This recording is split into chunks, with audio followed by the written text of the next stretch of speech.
C'est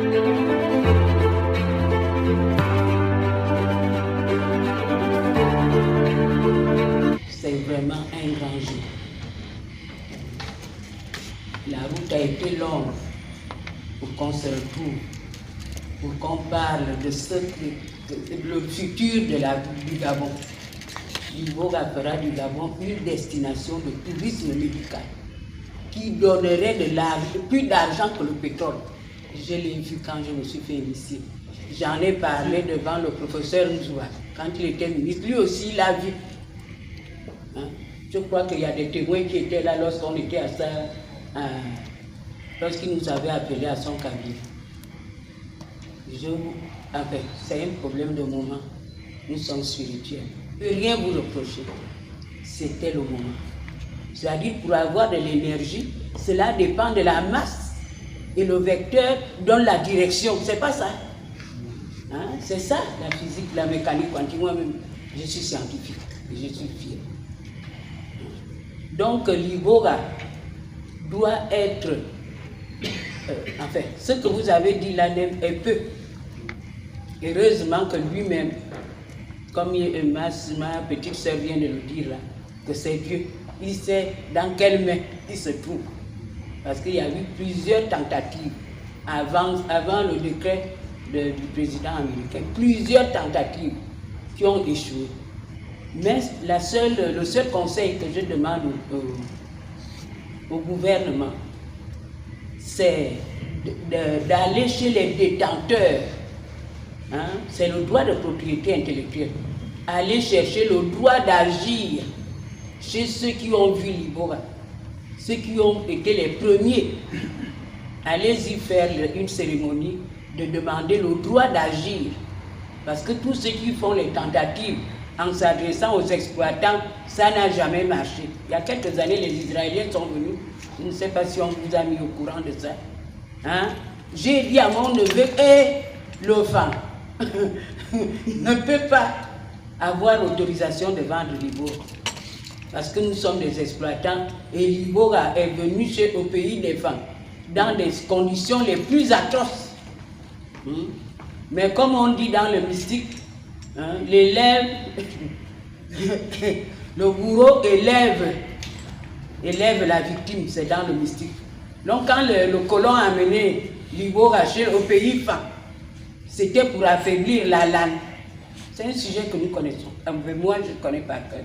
J'aimerais savoir si, à la présidence, il y a un conseiller du président de la République en charge des rites et traditions. J'aimerais savoir si dans votre cabinet, il y a un conseiller traditionnaliste en charge des rites et traditions. Sauf si de montrer le contraire. Le feu premier président de la République, Léon Ba, était pratiquant, initié, pratiquant. Pas ceux qui s'initient, qui se limitent derrière les bananes, ou dès qu'ils viennent prêcher, disons que je suis ceci, or qu'ils ne sont rien du tout. Je suis père initiateur du rite halal. Voilà mon domaine dans le plan spirituel.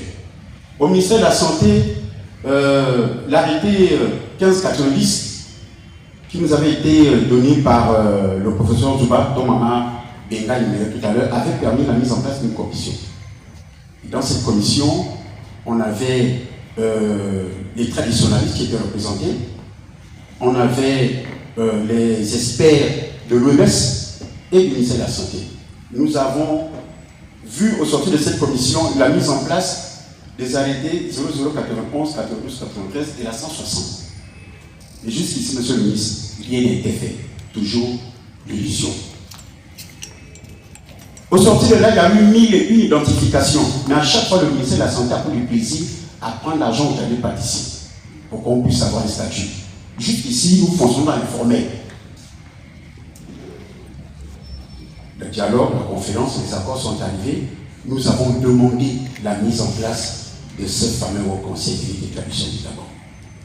Omar Bobo Diba, le feu, le deuxième président de la République, initié, père d'une grande famille spirituelle, Ndjobi.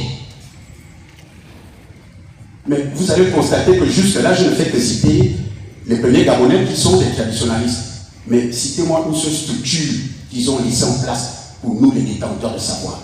Le changement de ce qui s'est passé, il était question que les traditionalistes devaient être représentés au Sénat, à l'Assemblée nationale, au CS.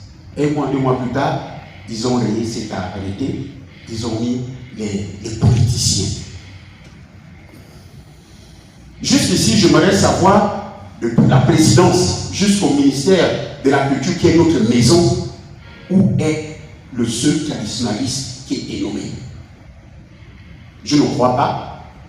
Je pense qu'une fois de plus, c'est parce que c'est un problème d'argent, que les hommes politiques sont debout. Parce que si vraiment c'est un problème de la préservation des traditions des bons, c'est d'abord ces personnes qu'il faut d'abord préserver et protéger. Bassé? Voilà les premières personnes qui sont concernées, et non les politiques. Quand les milliards vont tomber, ça va se partager comme ça se passe d'habitude. Nous les télévisionnistes dans quoi? Pendant que tous, de la première personnalité jusqu'à la fin des ménages, quand vous avez besoin de nos services, on vous reçoit. Pourquoi, quand il y a des retombées, nous sommes dans l'exclusion? Encore pour la petite histoire, au passage, nous disons merci au président République parce que aujourd'hui, c'est suite à son arrivée qu'au Conseil économique et social, nous avons vu l'arrivée du pan culturel